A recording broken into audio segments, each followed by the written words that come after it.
ஒரு கழுதை சேவலை போல சத்தம் போட்டதுக்காக அடிபட்டது ஏன்னு உங்களுக்கு தெரியுமா? ஒரு சேவல் தினமும் அதிகாலையில் கூவி ஊரில் உள்ள எல்லாரையும் எழுப்பிவிடும்.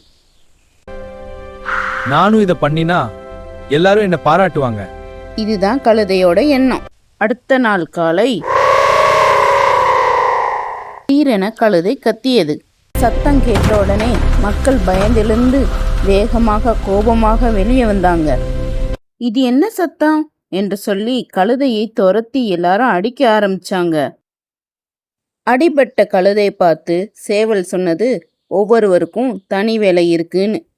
இதுக்கு தான் ஒரு டயலாக் சொல்லுவாங்க, உங்க வேலையை நீங்க பாருங்கன்னு. அடுத்தவங்க வேலையை பார்த்து நீங்க பாராட்டு வாங்கணும்னு நினைச்சீங்கன்னா இந்த கழுதைக்கு நேர்ந்த கதை தான் உங்களுக்கும். இதை மறந்துடாதீங்க.